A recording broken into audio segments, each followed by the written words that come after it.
அனைவருக்கும் வணக்கம். இன்றைக்கி நம்ம பார்க்கக்கூடியது ஒரு தகவல் தான். அதாவது நீங்கள் தமிழில் பார்த்த மாதிரி 1,00,000% ரேட்டை கொடுத்த ஒரு ஸ்டாக் என்னங்கிறத பார்க்க போகிறோம். பட் நம்ம சேனல் வந்து ரெகுலராக வந்து ஒரு தகவல் பரிமாற்ற சேனல், அதாவது இன்ஃபர்மேஷன் ஷேரிங் சேனல் தமிழில் சொன்னோம்னா. ஸோ நம்ம பண்ணுறது எல்லாமே இன்ஃபர்மேஷன் ஷேரிங். இன்றைக்கி என்னென்ன மார்க்கெட்டில் நடந்ததுங்கிறத சுருக்கமாக சொல்லக்கூடிய ஒரு சேனல் தான். அதில் dividend, bonus, split, buyback, right issue இது சம்மந்தமான செய்திகளை உடனுக்குடைய சொல்லக்கூடிய ஒரு சேனல் தான் நம்ம சேனல். பட் இன்றைக்கி நம்ம பார்க்கக்கூடியது அந்த 1,00,000 ஸ்டாக் தான். பட் அதை பார்க்கறதுக்கு முன்னாடி நேற்றையோட தகவல் கொஞ்சம் பெண்டிங் இருக்குது, அதை முடிச்சுட்டு அதுக்கப்புறம் பார்த்துடலாம். நீங்கள் புதுசாக பாருங்கன்னா கண்டிப்பாக பாருங்கள், அந்த வீடியோ உங்களுக்கு பயனுள்ளதாக இருக்கலாம்.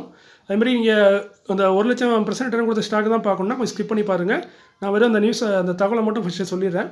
பார்த்தீங்கன்னா நேற்று ஒரு ஸ்டாக் வந்து கெட் அலாங் என்டர்பிரைசஸ் லிமிடெட் 522 ரூபா கன் பேஸு SME category stock. 500 lot size SME கேட்டகரினாவே லாட் சைஸ் தான். 500 குவான்டிட்டி மினிமம் பை செல் பண்ணுற மாதிரி இருக்கும். 1:10 ஆல்ரெடி ஸ்பிட் அடிச்சிருந்தாங்க. ஃபேஸிலி 10 இருக்கிறத ஒன்றா மாற்றுறாங்க. ஒரு ஷேர் 10 ஷேர் ஸ்பிட் ஆகும், ப்ரைஸும் அட்ஜஸ்ட் ஆயிரும். அதற்கான ரெக்கார்டை தான் நேற்று அந்த கம்பெனி அனௌன்ஸ் பண்ணியிருக்காங்க. 2 ஜனவரி தான் அந்த ரெக்கார்ட் டேட்டு. செக்டர் பார்த்தீங்கன்னா கன்சல்டிங் சர்வீஸில் இருக்காங்க, கெட் அலாங் என்டர்பிரைசஸ். அதுக்கப்புறம் சில கம்பெனிக்கு ஆர்டர் கிடச்சிருக்கு. இந்த ஆர்டர் முடிச்ச உடனே நம்ம அந்த ஸ்டாக் என்னங்கிறத பார்த்துடலாம். ஸோ ஆர்டர் கிடச்ச கம்பெனி பார்த்தீங்கன்னா ரைட்ஸ் லிமிடெட் 296 ரூபா கரண்ட் பேஸு, 297 கோடியே 67 லட்சத்துக்கான ஆர்டர் கிடச்சிருக்கு. கொடுத்தது மினிஸ்ட்ரி ஆஃப் எக்ஸ்டர்னல் அஃபேர். அடுத்து happy forging limited 1048 current price. So இவங்களுக்கு 140 கோடிக்கு ஆர்டர் கிடச்சிருக்கு. கொடுத்தது இந்தியன் பேசஞ்சர் வெஹிக்கல் மேனுஃபேக்சர்னு சொல்லியிருக்காங்க, பேரை மென்ஷன் பண்ணல. அடுத்து பார்த்தீங்கன்னா VL infra project limited 52 current price SME category 16 கோடிக்கு என்னமோ ஆர்டர் கிடச்சிருக்கு. கொடுத்தது இண்டோர் முனிசிபல் கார்பரேஷன், அதாவது எம்பி மத்திய பிரதேச சேர்ந்த முனிசிபல் கார்பரேஷன்லேருந்து இந்த ஆர்டர் கொடுத்துருக்காங்க நம்ம விஎல் இன்ஃப்ரா ப்ராஜெக்ட் லிமிடெடுக்கு. அடுத்து பார்த்தீங்கன்னா ஆஃப்கான் இன்ஃப்ராஸ்ட்ரக்சர் லிமிடெட் 522 ரூபா கரண்ட் பேஸு 1006 கோடிக்கு ஒரு ஆர்டர் கிடச்சிருக்கு. அதாவது லெட்டர் ஆஃப் அக்செப்டன்ஸ் கிடச்சிருக்கு. இவங்க எல்லோரும் பிட்டராக வந்திருக்காங்க. ஸோ ஆர்டர் வந்து இப்போ இவங்களுக்கு தான் கொடுக்க போகிறான்னு அனௌன்ஸ்மெண்ட் பண்ணியிருக்காங்க. கொடுத்தது யாருன்னா மத்திய Pradesh metro rail corporation. GE power India limited 425 ரூபா கரண்ட் பேஸு 182 மில்லியன் இந்தியன் ரூபாய்க்கு 182 மில்லியனுக்கான ஆர்டர் கிடச்சிருக்கு. கிட்டத்தட்ட பார்த்தீங்கன்னா 18 கோடியே 20 லட்சம்னு வச்சுக்கலாம். அதுக்கான ஆர்டர் கிடச்சிருக்கு. கொடுத்தது பார்த்தீங்கன்னா எம்பி பவர் ஜென்ரேட்டிங் கோ லிமிடெட். ஹெச்பிஎல் இன்ஜினியரிங் லிமிடெட் 695 ரூபா கரண்ட் பேஸு 1522 கோடிக்கான ஆர்டர் கிடச்சிருக்கு. கொடுத்தது சித்தரஞ்சன் லோகோமோட்டிவ் ஒர்க்ஸு. இவங்க வந்து யாருன்னு பார்த்தீங்கன்னா நம்ம ரயில்வேக்கு கவர்ஷன் ஒன்று இருக்கும், அந்த ரயில்வே ஆக்ஷன் நடக்காமல் தடுக்கக்கூடியது. அதுக்கான ஆர்டர் தான் கொடுத்துருக்காங்க நம்ம ஹெச்பிஎல் இன்ஜினியரிங் லிமிடெடுக்கு. அடுத்து பார்த்தீங்கன்னா இந்த 1 இயரில் 1,00,000% ரிட்டர்ன் கொடுத்த ஸ்டாக் என்னங்கிறத பார்க்க போகிறோம். ஸோ அது என்ன ஸ்டாக்கு எப்படி கொடுத்தாங்கிறத ஒரு சின்ன டீட்டெயிலாக பார்த்துலாம். இது உங்களுக்கு ஒரு அவேர்னஸ் வீடியோவாக இருக்கும். ஸோ அந்த ஸ்டாக் பார்த்தீங்கன்னா நீங்கள் பார்க்கலாம், இது அவங்களோட கிராஃபு.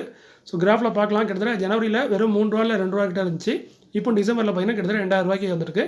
ஸோ கிட்டத்தட்ட பார்த்தீங்கன்னா 1,00,000 மேலே பார்க்கலாம், 1,07,048% ரிட்டர்ன் கொடுத்துருக்கு. இப்படி ஒரு ஸ்டாக்கு இது வரைக்கும் ஆச்சரியமாக இருக்குது. நீங்கள் ஒரு 2000 ரூபா போட்டிருந்தீங்கன்னா இப்போ 20 லட்சமாக மாறி இருக்கும். ஜனவரியில் நீங்கள் 2000 ரூபா கொடுத்துருந்தீங்கன்னா இப்போ 20 லட்ச ரூபா, இல்லை 2 ரூபா யாருக்காவது தானம் பண்ணிருந்தீங்கன்னா அந்த 2 ரூபாயோட மதிப்பு இன்றைக்கி 2000 ரூபாயாக மாறி இருக்கும்.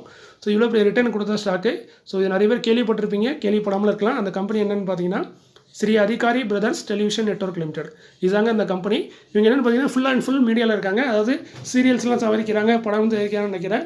முக்கியமாக ஹிந்தி, போஜ்பூரி, அப்புறம் மராட்டி, அது மாதிரி சவுத்துலேயும் 2 கன்னடா, இந்த மாதிரி 2-3 சீரியல்லாம் எடுத்திருக்காங்கன்னு நினைக்கிறேன். ஸோ இதான் இவங்க பிஸ்னஸ்ஸு. ஸ்டூடியோ வச்சுருப்பாங்கன்னு நினைக்கிறேன். ஸோ அதன் மூலமாக நிறைய சீரியல்ஸ்லாம் எடுத்து வெளியிடுறாங்க. இதுதான் இவங்க பிஸ்னஸாக இருக்குது. பட் கம்பெனி பார்க்க நல்ல கம்பெனி மாதிரி தான் தெரியும். ஆனால் ஃபண்டமெண்டல் என்னென்னு பார்த்துடலாம். ஸோ இதான் அவங்க ஃபண்டமெண்டலு. ஸோ மார்க்கெட் கேப் பார்த்தீங்கன்னா 5300 இருக்கும். பட் என்னென்னா ஸ்டாக்கு வேல்யூ ஓவர் வேல்யூவாக இருக்குது. ஸோ மார்க்கெட் கேப் அதிகமாக தான் இருக்க வாய்ப்பு இருக்குது. So current price 2089. 50 week low நீங்கள் பார்க்கலாம் 2 ரூபா தான் இருந்தது. ஸோ 2 ரூபாலேருந்து 2000 ரூபா வரைக்கும் வந்திருக்கு இந்த ஸ்டாக்கு. ஸோ எவ்வளோ பெரிய ரிஸ்கியான ஸ்டாக்குன்னு பார்த்துக்கோங்க. புக் வேல்யூ பார்த்தீங்கன்னா வெறும் 4 ரூபா தான். 2 ரூபா தான் லோவில் இருந்தது. பட் புக் வேல்யூ 4 ரூபா தான். பட் இது ஸ்டாக்கு 2000 ரூபா ட்ரேட் இருக்குது. அப்போ எவ்வளோ மடங்கு அதிகமாக ட்ரேட் ஆகுதுன்னு பாருங்க. ROE, ROC, PE வேறு எதுவுமே உங்களுக்கு இருக்காது. ரிசர்வ் பார்த்தீங்கன்னா நெகட்டிவில் இருக்குது. பாசிட்டிவில் இருக்கணும், நெகட்டிவில் இருக்குது. டெப்ட்டுங்க இல்லைன்னு காட்டுது. பட் டெப்ட் இருக்குது இந்த கம்பெனிக்கு. இன்ட்ரெஸ்டிங் வேல்யூ ஒன்றும் கிடையாது. Promoter holding 59%. இந்த 59% இந்த கரண்ட் ப்ரைஸ் இதை தவிர இந்த ஸ்டாக்கில் பெருசாக ஒன்றும் சொல்லதுக்கே இல்லை. EPSலாம் மைனஸில் இருக்குது, ப்ராஃபிட்லாம் மைனஸில் இருக்குது. So full and full fundamentally வீக்கான ஒரு ஸ்டாக் தான் இந்த ஸ்டாக்கு. அதே மாதிரி இவங்க முன்னாண்டு முடிவுகளை பார்க்கலாம். கிட்டத்தட்ட 2013 இருக்குது. 2013 2024 வரைக்கும். ஸோ 2013 1 கோடி பண்ணியிருக்காங்க. அதுக்கப்புறம் 5 கோடி, அதுக்கப்புறம் 9, 13. இந்த 2016 தான் எனக்கு தெரிஞ்சு இவங்க அதிகமான ப்ராஃபிட் பண்ணியிருக்காங்க. கிட்டத்தட்ட 13 கோடி. 2017 ஒரு 5 கோடி ப்ராஃபிட்டு. ஸோ இதோட ப்ராஃபிட் முடிஞ்சது. இதுக்கப்புறம் எல்லாமே லாஸ் தான். அது லாஸ்லாம் பார்க்கலாம். 53 கோடி, 44 கோடி, 37 கோடி, 25 கோடி, 21 கோடி இப்படின்னு பார்த்தீங்கன்னா பெரிய பெரிய லாஸ் தான் பண்ணியிருக்காங்க கடந்த ஒரு 5-6 வருஷமாக, 6-7 வருஷமாக. ஸோ கடைசியாக இவங்க ப்ராஃபிட் பண்ணது 2017 தான். ஸோ இப்படி ஒரு லாஸ் பண்ணுற கம்பெனி எப்படி இவ்வளோ மேலே போகுதுன்னு உங்களுக்கு ஆச்சரியமாக இருக்கலாம் ப்ரைஸு. அதுக்கு முக்கியமான காரணம் பார்த்தீங்கன்னா இவங்க share holding pattern. So share holding pattern எடுத்திருக்கேன். 2024 செப்டம்பரு. ஸோ இங்கே நீங்கள் பார்க்கலாம் ப்ரொமோட்டர் ஹோல்டிங் பார்த்தீங்கன்னா கிட்டத்தட்ட 1,50,00,000 இருக்குது ப்ரொமோட்டர் ஹோல்டிங். நான் குத்துமதிப்பாக சொல்கிறேன். அதே பப்ளிக் ஹோல்டிங் 1 கோடி இருக்குது. ஸோ இந்த மொத்தமாக பார்த்தீங்கன்னா 2,53,73,056 ஷேரை வந்து மார்க்கெட்டில் இருக்க மாதிரி காட்டுறாங்க. பட் இதில் என்ன ட்விஸ்ட்னு பார்த்தீங்கன்னா இதில் கிட்டத்தட்ட பார்த்தீங்கன்னா promoter holding full and full பிளட்ஸ்டாக இருக்குது, அதாவது லாக் இன் பீரியடில் இருக்குது. பப்ளிக் ஹோல்டிங்லேயும் 1 கோடி ஷேர் வந்து லாக் இன் பீரியடில் இருக்குது. ஸோ அங்கே 1.5 கோடி, இங்கே ஒரு 1 கோடி, 2.5 கோடி 52,528 ஷேர் பார்த்தீங்கன்னா முழுக்க சர்ப்பில் இருக்குதுன்னு காட்டியிருக்கு. பார்த்தீங்களா, ஃபுல் அண்ட் லாக்கில் இருக்குது, லாக் இன் பீரியடில் இருக்குது. ஸோ அதை அவங்க சேல் கீழே எதுவும் பண்ண முடியாது, அது அப்படியே அசையாக சொத்தாக தான் இருக்கும், அது பேருக்கான சொத்தாக தான் இருக்கும். அப்போ அதை நம்ம மைனஸ் பண்ணோம்னா அந்த 2,53,00,000 மைனஸ் பண்ணோம்னா கிட்டத்தட்ட 3,20,528 ஷேர் தான் மார்க்கெட்டில் வெளியே புழக்கத்தில் இருக்குது, ஃப்ளோட்டிங்கில் இருக்குது. ஸோ அந்த 3,20,000 ஷேர்லேயும் பார்த்தீங்கன்னா இந்த பேங்க்ஸ் அண்ட் இன்சூரன்ஸ் கம்பெனி இவங்கெல்லாம் பெரும்பாலும் மனிபுலேட் பண்ண மாட்டாங்க. ஏன்னா இவங்க வந்து கவர்மெண்ட் பாடிஸில் சேர்ந்தவங்க. ஸோ இவங்க அப்படி பண்ணியா நாளைக்கு பிரச்சனை பெருசாக வருங்கனால எனக்கு தெரிஞ்சு அவங்க அதிகமான ஷேரோட ப்ரைஸ் வந்து அதிகமான விற்க வேணால் செய்வாங்க தவிர வேணுன்னே ப்ரைஸை கூட்டிகிட்டு போகிற வேலையை இவங்க பார்க்கவே மாட்டாங்க. ஏன்னா இவங்க பேர் கெட்டு போயிடும். இவங்க வந்து பப்ளிக் செக்டரை சேர்ந்தவங்க. ஸோ பார்த்திங்கன்னா அவங்களது 1,00,000 ஷேர் இதில் இருக்குது. ஸோ அதை மைனஸ் பண்ணோன்னா கிட்டத்தட்ட 2,10,000 ஷேர் தான் மார்க்கெட்டில் ஆக்சுவலி பப்ளிக் கையில் புழக்கத்தில் இருக்குது. கிட்டத்தட்ட 7,500 பேரை என்னமோ தான் அந்த ஸ்டாக்கை ஹோல்ட் பண்ணிகிட்டு இருக்காங்க அப்படிங்கிற மாதிரி டேட்டாவில் காட்டுது. ஸோ இவங்களுக்குள்ள தான் ஏதோ ஒரு கேம் நடக்கிற மாதிரி தெரியுது. பட் என்னென்னா இது ஒரு ப்ரீ பிளான் மாதிரி தான் எனக்கு தோணுது. எப்படின்னு பார்க்கலாம், இந்த ஸ்டாக் வந்து பார்த்திங்கன்னா ஃபண்டமெண்டலி ரொம்ப வீக் ஆகி கார்பரேட் இன்சால்வென்சின்னு சொல்லுவாங்க, பேங்க்ரப்சி அந்த மாதிரி போன ஒரு ஸ்டாக்கு தான். ஸோ 2023 NCLT இதுக்கு அப்ரூவலும் கொடுத்தாங்க. அது என்ன அப்ரூவலுங்கிறது அந்த இதுதான் பார்க்கலாம். ரிடக்ஷன் ஆஃப் ஷேர் கேபிட்டல், அதாவது ஷேர் கேபிட்டல் வந்து குறைக்கிறதுக்கான ஆகிடுது. மொதல் பார்த்தீங்கன்னா ஸ்டாக்கோட ஷேர் கேபிட்டல் பார்த்தீங்கன்னா 3 கோடி கிட்ட இருந்துச்சு, 3 கோடி ஷேர் வெளியே இருந்துச்சு. இப்போ பார்த்தீங்கன்னா வெறும் 3 லட்சம் ஷேராக தான் இருக்குது. காரணம் வந்து அதை ரிடக்ஷன் பண்ணியிருக்காங்க. ஸோ அதுக்கான நோட்டீஸாக நீங்கள் இங்கே பார்க்கலாம். Reduction of share capital resolution plan approved by NCLT, Bombay NCLTயில் வந்து இது அப்ரூவல் கொடுத்துருக்காங்க. ஸோ இது வந்து 2012 ஜனவரியில் இவங்க மென்ஷன் பண்ணியிருக்காங்க. பட் இது அப்ரூவல் கொடுத்தது டிசம்பர் 2023 கொடுத்துட்டாங்க. ஸோ இவங்க வந்து அதுக்கு வந்து 2மே கொடுத்துருக்காங்க. இந்த ரெசல்யூஷன் பிளானுக்கு முன்னாடி எப்படி ஷேர் ஹோல்டிங் இருக்குன்னு காட்டியிருக்காங்க. அதுக்கான போஸ்ட் ஷேர் ஹோல்டிங் அப்படின்னு போட்டிருக்காங்க. அதாவது ரெசல்யூஷன் பிளான் நடந்ததுக்கப்புறம் ஷேர் ஹோல்டிங் எவ்வளோ இருக்குங்கிற மாதிரி மென்ஷன் பண்ணியிருக்காங்க. ஸோ அதை நீங்கள் பார்க்கலாம். 3,49,44,500 ஷேர் வந்து இந்த ரெசல்யூஷன் பிளானுக்கு முன்னாடி ஜனவரி முன்னாடி நம்ம டிசம்பர் டைம்லாம் இந்த மாதிரி 3,49,00,000 ஷேர் வந்து மார்க்கெட்டில் இருந்தது. அதில் ப்ரொமோட்டர் வந்து 77,00,000 ஷேர் வச்சுருந்தாங்க. பப்ளிக் கையில் 2,72,00,000 ஷேர் இருந்துச்சு. பட் இந்த போஸ்ட் இந்த ரெசல்யூஷன் பிளானுக்கு அப்புறம் என்ன ஆகும்னு பார்த்தீங்கன்னா ப்ரொமோட்டர் கையில் 40,82,588 ஷேர் இருக்கும். பப்ளிக் கையில் 2,90,498 ஷேர் தான் இருக்க மாதிரி காட்டியிருக்காங்க. இந்த ப்ரொமோட்டர் கையில் இருக்க அந்த 40,82,000 ஷேர் பார்த்தீங்கன்னா ஃபுல் அண்ட் ஃபுல் பிளாக்காக இருக்கும். அது லாக் இன் பீரியடில் இருக்கும். அதை யாருமே அவங்க சேல் பண்ண முடியாது, ஒன்றும் பண்ண முடியாது. அது அப்படியே சும்மா பேருக்கு தான் இருக்கும். இந்த 2,90,498 ஷேர் மட்டும்தான் மார்க்கெட்டில் இப்போதைக்கு புழக்கத்தில் இருக்குது. ஸோ இதனால தான் இந்த ஷேரை வந்து புழக்கம் வந்து ரொம்ப கம்மியாக இருக்குது. மார்க்கெட்டில் வந்து ரொட்டேஷன் ரொம்ப கம்மியாக இருக்க காரணத்தினால தான் பார்த்தீங்கன்னா மணிபட் பண்ணுற மாதிரி தெரியுது. இதுக்காக அவங்க ஒரு இந்த 2 ஜனவரியில் பார்த்தீங்கன்னா அந்த நோட்டீஸ்லேயே நீங்கள் இங்கே பார்க்கலாம்.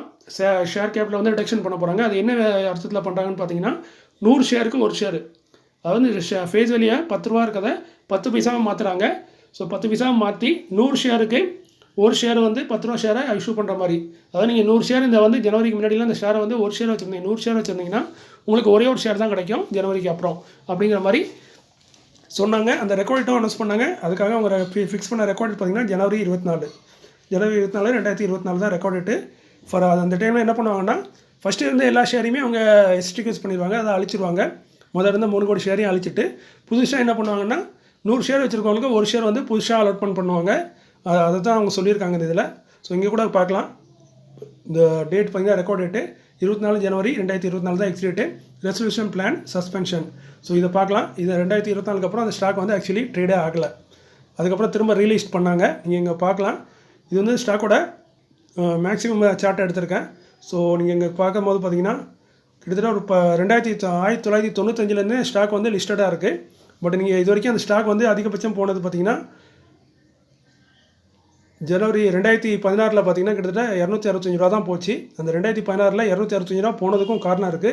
ஏன்னா அந்த 2016 தான் அவங்க வந்து கிட்டத்தட்ட 13 கோடி ப்ராஃபிட் பண்ணாங்க. மற்ற எல்லா வருஷத்துலையும் பார்த்தீங்கன்னா 5 கோடி 6 கோடி 7 கோடி தான் பண்ணாங்க. அந்த 2016 மட்டும்தான் கிட்டத்தட்ட 13 கோடி என்னமோ ப்ராஃபிட் பண்ணாங்க. ஸோ அந்த டைமில் இந்த ஸ்டாக் போனது வேல்யூ பார்த்தீங்கன்னா கிட்டத்தட்ட 265 ரூபா தான் அதிகமாக இருந்தது. 265 ஒரு 300 ரூபா கூட வச்சுக்கலாம்னு பார்த்துக்கலாம். 300 ரூபா வரைக்கும் தான் ஹை வேல்யூவில் இருந்த ஸ்டாக்கு. பட் இப்போ கரண்ட் ப்ரைஸில் பார்த்தீங்கன்னா இவ்வளோக்கும் லாஸ் பண்ணிகிட்டு இருக்குது. இந்த டைமில் 2000 ரூபாய்க்கு இருக்குன்னா அப்போ என்ன நடந்திருக்குன்னு பார்க்கலாம். இந்த சேட்டை பார்க்கலாம். லாஸ்ட்டில் பார்த்தீங்கன்னா அப்படியே ஒரு நெட்டை குத்து அப்படியே வானத்தை பார்த்து போன மாதிரி ராக்கெட் போன மாதிரி போயிருக்கு.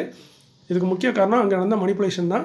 அதாவது அங்கே இந்த முன்னாடியே இந்த விஷயம் தெரிஞ்சிருக்கு அவங்களுக்கு. இதே மாதிரி ஷேரோட ஃப்ளோட்டிங் ஷேர் வந்து குறைய போகுது, 3 கோடி ஷேர் வெறும் 3 லட்சமாக மாறப்போகுதுன்னு. ஸோ அதை தெரிஞ்சு அந்த லாக்இன் பீரியடெல்லாம் தெரிஞ்சு தான் யாரோ இந்த ஸ்டாக்கை வந்து வாங்கி என்னையிலேருந்து அது ஸ்டாக் லிஸ்ட்டாக வச்ச திரும்ப ரீலிஸ்ட் பண்ணாங்க. அந்த ரீலிஸ்ட் பண்ணதுலேருந்து ஒரே அப்பர் சர்க்கிட் தான். நேற்று 2 நாள் முன்னாடி வரைக்கும் அப்பர் சர்க்கிட் தான் இருந்துட்டு இன்றைக்கி தான் டவுன் ஆகிருக்கு. ஸோ அதையும் நான் மென்ஷன் பண்ணியிருக்கேன் இதில். நீங்கள் இங்கே பார்க்கலாம், இந்த ஸ்டாக்கோட நீங்கள் சார்ட் எடுத்து பாருங்கள். ஜனவரி 23 வரைக்கும் தான் இருக்கும். அதுக்கப்புறம் டேரெக்டாக பார்த்தீங்கன்னா ஏப்ரலில் வரும். ஜனவரிக்கு அப்புறம் பிப்ரவரிக்கு மார்ச் இருக்குது. அது என்ன ஆச்சுன்னு பார்த்தீங்கன்னா இந்த ஜனவரி 24 அந்த டேட் அனௌன்ஸ் பண்ணாங்களா, அந்த டேட்டில் இருந்த எல்லா ஷேரையுமே அவங்க எஸ்டிங்யூஸ் பண்ணிட்டாங்க. அதுக்கப்புறம் அந்த ஸ்டாக் ட்ரேட் ஆகலை. கிட்டத்தட்ட பிப்ரவரியில் ட்ரேட் ஆகல, மார்ச்சில் ட்ரேட் ஆகல. ஏப்ரல் 2ஆம் தேதி தான் திரும்ப ரிலீஸ் பண்ணுவாங்க. திரும்ப லிஸ்ட் பண்ணுறாங்க. லிஸ்ட் பண்ணும்போது என்ன சொல்கிறாங்கன்னா 100 ஷேர் வச்சவங்களுக்கு 1 ஷேர் மட்டும் கொடுத்துருக்காங்க. ஸோ அப்போலேருந்து பார்த்தீங்கன்னா ஏப்ரல் 2ஆம் தேதியிலேருந்து ஒரே அப்பர் சர்க்கிட் தான். அதுமாதிரி ட்ரேடிங் ஆகிற குவான்டிட்டின்னு பார்த்தீங்கன்னா இது வரைக்கும் அதிகமாக ட்ரேடிங் ஆனதே இல்லை. 2, 5, 20, 30, 40, 100, 200 இந்த அளவில் தான் குவான்டிட்டியில் தான் ட்ரேட் ஆகிட்டே இருக்குது. ஏன்னா மார்க்கெட் ஃப்ளோட்டிங் ஷேர் ரொம்ப கம்மி தான். ஸோ இவங்களுக்குள்ளேயே கொடுத்து வாங்கிக்கிறது. இதுதான் பம்ப் அண்ட் டம்ப்னு சொல்லுவாங்க. இதுக்கு ஒரு நல்ல எக்ஸாம்பிளான ஸ்டாக்னா அது இந்த ஸ்டாக்கு தான். ஸோ இங்கே தான் பம்ப் அண்ட் டம்ப் நடந்திருக்கு. அவங்க தெரிஞ்சிட்டாங்க மார்க்கெட்டில் என்னென்னா ப்ரொமோட்டர் வந்து அவங்க ஷேரை வந்து வெளியே ரிலீஸ் பண்ணவே முடியாது. ஏன்னா ஃபுல் அண்ட் ஃபுல் லாக்கில் இருக்குது. கிட்டத்தட்ட 2 கோடிக்கு மேலே 2 கோடி 50 லட்சத்துக்கு மேலே ஷேர் வந்து லாக்கில் தான் இருக்குது. வெறும் 3 லட்சம் ஷேர் தான் வெளியே இருக்குது. அந்த 3 லட்சம் ஷேரில் 1 லட்சம் ஷேர் வந்து பேங்க்கில் இருக்குது. பேங்க்காரங்க வச்சுருக்காங்க, அவங்க ஒன்றும் பண்ண மாட்டாங்க. ஸோ 2 லட்சம் ஷேர் தான் மார்க்கெட்டில் இருக்குது. அந்த ஷேரை வந்து இவங்க மனிபுலேட் பண்ணியிருக்காங்க. ரேட்டை கூட்டி கிட்டத்தட்ட பார்த்தீங்கன்னா 2 ரூபா அந்த ஷேரை அந்த ஏப்ரலில் பார்த்தீங்கன்னா 5 ரூபாயோ 40 ரூபாயோ என்னமோ ஸ்டார்ட் ஆகிருக்கு. ஏப்ரலில் தான் திரும்ப ரிலீஸ் பண்ணாங்க. ரிலீஸ் பண்ணும்போது 30 ரூபா 40 ரூபாவில் ஸ்டார்ட் ஆச்சு. டெய்லி அப்பர் சர்க்கிட் தான். அப்பர் சர்க்கிட்னு போய் இப்போ வந்து 2200 கிட்ட வரைக்கும் போயிட்டு இப்போ கீழே ரிவர்ஸில் போயிட்டு இருக்கு. ஸோ நீங்கள் இங்கே பார்க்கலாம், டெய்லி ட்ரேடிங் பார்த்தீங்கன்னா 2000 குவான்டிட்டி, அதிகபட்சம் ட்ரேடிங் ஆகிற குவான்டிட்டி பார்த்தீங்கன்னா 20, 300, 200, ஒரு எப்போவாது ஒரு 1000 இல்லை 2000 ஷேர் தான் ட்ரேட் ஆகுது. ஸோ இதுலேருந்தே தெரியுது இவங்களுக்குள்ளேயே விற்று வாங்கிட்டே இருக்காங்க. அதுமாதிரி இங்கே சார்ட்டில் பார்க்கலாம், இங்கே மேலே வந்துட்டு அப்படியே டேர்ன் பண்ணுற மாதிரி உங்களுக்கு தெரியுதுல்ல. இது என்னென்னு பார்த்தீங்கன்னா உச்சிக்கு போய்ட்டு இப்போ கீழே இறங்க ஆரம்பிச்சிட்டு இப்போ 2-3 நாளாக லோவர் சர்க்கிட்டில் போயிட்டுருக்கு. ஸோ இந்த அப்பர் சர்க்கிட்டை டச் பண்ண பார்த்தீங்களா, அது வந்து டிசம்பர் வந்து 10ஆம் தேதி தான் இருக்கிறதுலே அப்பர் சர்க்கிட். அதாவது அன்றைக்கி தான் 50 வீக் ஹையில் டச் பண்ணியிருக்கு. டிசம்பர் 10ஆம் தேதி அந்த ஊசி மாதிரி இருக்குது பார்த்தீங்களா, அந்த முக்கோணம் அங்கே தான் டச் பண்ணியிருக்கு. அப்போ வந்து வெறும் 44 ஷேர் தான் ட்ரேட் ஆகிருக்கு. அதுக்கு அடுத்த நாள் லோவர் சர்க்கிட்டில் போன உடனே கிட்டத்தட்ட 2152 ஷேர் ட்ரேட் ஆகிருக்கு. ஸோ இதுலேருந்து என்ன தெரியுதுன்னா, அவங்க அப்பர் சர்க்கிட் கூட்டு போயிட்டாங்க. கொண்டு போனதுக்கப்புறம் திரும்ப அங்கேருந்து ஷேராக விற்க ஆரம்பிக்கிறாங்க. அது வரைக்கும் ஒன்லி பையராக இருந்தது, அதுக்கப்புறம் செல்லர் வர ஆரம்பிச்சிட்டாங்க. ஸோ அவங்க தான் செல் பண்ணுறாங்க. அது பையரும் அவங்க தான், செல்லரும் அவங்க தான். ஸோ இதுக்கிடையில் என்னென்னா, செல் பண்ணுற இடத்துல வந்து என்னென்னா, மக்களோட டிமாண்டு அவங்களுக்கு தெரியும். புதுசாக ஒரு ஸ்டாக்கில் வந்து ஒருத்தன் வந்து இன்வெஸ்ட் பண்ண வரான், ஆர்டர் அப்ளை பண்ணால் அவங்களுக்கு உடனே தெரிஞ்சிடும். ஸோ புதுசாக ஒரு ஆர்டர் சிக்கிட்டு அப்படின்னு சொல்லிட்டு அவங்க ஸ்டாக்கை வந்து விற்றுட்டு வெளியே வந்திருக்காங்க. கிட்டத்தட்ட 2152 ஷேர் வந்து விற்றுருக்காங்க. ஸோ பார்த்துக்கலாம். ஸோ யார் தலையில் கெட்டியிருக்காங்க அந்த ஷேரை. ஸோ மொத்தமே பார்த்தீங்கன்னா 3 லட்சம் ஷேரில் தான். அதில் 2000 ஷேரை வந்து 2 ரூபாய்க்கு வாங்கி 2000 ரூபாய்க்கு யார் தலையில் கெட்டியிருக்காங்க. ஸோ இதுதான் பம்ப் அண்ட் டம்ப் வந்து இன்னும் டீட்டெயிலாக கூட ஒரு வீடியோ நான் ட்ரை பண்ணுறேன். பட் அதுக்கு டைம் ஆகும். அது ஒரு வீடியோ ரெடி பண்ணி போடுறேன், எப்படி இந்த மாதிரி விற்று வாங்கி ரேட்டை கூட்டுறாங்கன்னு. இது வந்து ஒரு குரங்கு கதை சொல்லுவாங்க. அந்த குரங்கு கதை மாதிரி தான். அது ஒரு குரங்கை வாங்கி வச்சுட்டு ஒரு கதை உண்டு, அந்த கதை மாதிரி தான் இது. இப்போ அதே மாதிரி தான் ரேட்டை கூட்டிட்டாங்க. ஸோ கூட்டிட்டு இப்போ கொஞ்சமே இறக்க ஆரம்பிச்சிட்டாங்க. ஸோ இந்த ஸ்டாக் இந்த மாதிரி ஸ்டாக்லாம் பார்த்தீங்கன்னா கொஞ்சம் தூரமாக இருங்க. இதெல்லாம் முழுக்க பம்ப் அண்ட் டம்ப்பு. ஏன்னா தொடர்ந்து அப்பர் சர்க்கிட் எந்த ஸ்டாக்குமே இந்த அளவுக்குலாம் போனது கிடையாது. அதுவும் ஃபண்டமெண்டலி வீக்காக இருக்கா ஸ்டாக்கு. அவங்க 16 கோடி ப்ராஃபிட் பண்ணும்போதே 13 கோடி ப்ராஃபிட் பண்ணும்போதே அவங்க வெறும் 260 ரூபா தான் போனாங்க. இப்போ 50 கோடி 60 கோடி லாஸ் பண்ணிட்டு இருக்காங்க. இப்போ போய் 2000 ரூபாய்க்கு வேலையை கொடுத்து வாங்குறோன்னா அப்போ எங்கேயோ ஒரு தப்பு இருக்குங்க தான் அர்த்தம். ஸோ இந்த மாதிரி ஸ்டாக்லேருந்து விலகிறீங்க. இப்போ லோவர் சர்க்கிட் தான் போவோம். இன்னும் கொஞ்ச நாளைக்கு போயிட்டு திரும்ப வேணால் மேலே அப்பர் சர்க்கிட் போயிட்டு திரும்ப லோவர் சர்க்கிட் போவோம். ஸோ முடிஞ்ச அளவுக்கு லோவர் சர்க்கிட் அப்பர் சர்க்கிட்லேருந்து விலகிறீங்க. அது ரொம்ப நல்லது. நல்ல ஸ்டாக்கில் நடக்கும் upper circuit lower circuit. But 2 நாளைக்கு அப்புறம் நார்மல் ஆயிரும். பட் ரெகுலராக அப்படி நடக்குன்னா அது ஏதோ ஒரு தவறான விஷயம் நடக்குன்னு அர்த்தம். இதுதான் முழுக்க பம்ப் அண்ட் டம்புக்கான ஒரு எக்ஸாம்பிள் இந்த ஸ்ரீ அதிகாரி பிரதர்ஸ் லிமிடெட். ஸோ இந்த மாதிரி ஸ்டாக்கில் நீங்கள் புதுசாக வந்திருக்கீங்கன்னா தயவு செஞ்சு கொஞ்சம் தூரமாக இருங்க. இதுக்கு இன்னொரு எக்ஸாம்பிள் சொல்லிடுறேன். இந்த SEL மேனுஃபேக்சரிங் கம்பெனின்னு இந்த ஸ்டாக் பார்த்தீங்கன்னா நான் 2021 இந்த மாதிரி டைமில் பார்த்தீங்கன்னா ரொம்ப இதுவும் ஃபேமஸாக இருந்துச்சு. நம்ம தலைவரோட வீடியோ பார்க்கும்போது அவர் கூட மென்ஷன் பண்ணியிருந்தார் அந்த ஸ்டாக்கை பற்றி. என்னங்க தொடர்ந்து ஒரே அப்பர் சர்க்கிட்டாக போயிட்டுருக்கு, இப்படி ஒரு ஸ்டாக் இருக்கவே இருக்கா, வானமே இல்லைன்னு சொல்லிட்டு போயிட்டுருக்கு அப்படிங்கிற மாதிரி மென்ஷன் பண்ணியிருந்தார். ஸோ அந்த ஸ்டாக்கு தான். ஸோ பார்க்கலாம். அந்த ஸ்டாக்கு 2021 ஜனவரியில் பார்த்தீங்கன்னா 2 ரூபா இருந்த ஸ்டாக்கு 2022 ஏப்ரலில் பார்த்தீங்கன்னா கிட்டத்தட்ட 1700 ரூபாய்க்கு போச்சு. பார்த்தீங்கன்னா அப்படியே இமயமலைக்கு கோடு போட்ட மாதிரி கீழேருந்து ராக்கெட் போன மாதிரி மேலே போயிட்டு 1700 போன ஸ்டாக்கு இப்போ என்ன ரேட்டுக்கு வந்திருக்குன்னு பார்த்தீங்கன்னா 47 ரூபாய்க்கு வந்துட்டு 2024. ஸோ இதுதாங்க பம்ப் அண்ட் டம்ப்பு. ₹1 இருந்தால் ஸ்டாக்கை அப்படியே மேலே தூக்கிட்டு போய் ஐயில் வச்சுட்டு 1700 2000 வரைக்கும் கொண்டு போயிட்டு திரும்ப அங்கேருந்து மேலேருந்து எப்படி இறக்கியிருக்காங்க பார்த்தீங்களா, ஒரே தள்ளி விட்டு கீழே இறங்கி ஏறும். அது சில நேரம் இறங்கி ஏறும், சில நேரம் ஒரேடியாக தள்ளிடுவாங்க. ஸோ ஒரு இறங்கி ஏறி இப்போ கடைசியில் பார்த்தீங்கன்னா 47 ரூபாய்க்கு ட்ரேட் ஆகிட்டு இருக்கு.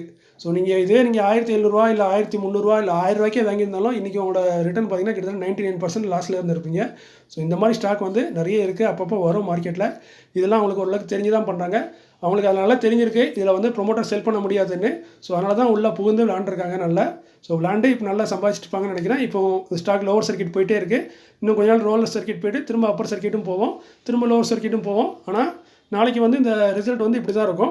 ₹1 இருந்த ஸ்டாக்கு நாளைக்கு வேணால் 47 ரூபா ₹2 இந்த மாதிரி ரேஞ்சுக்கு வந்துடும், இல்லைனா 0 கூட ஆகிறதுக்கு வாய்ப்பு இருக்குது. இந்த ஸ்டாக்லாம் ஃபண்டமெண்டலாக ஒன்றுமே இருக்காது. ஸோ இந்த மாதிரி ஸ்டாக்லேருந்து விலகிறீங்க, இது ஒரு அட்வைஸாக தான் சொல்கிறேன்.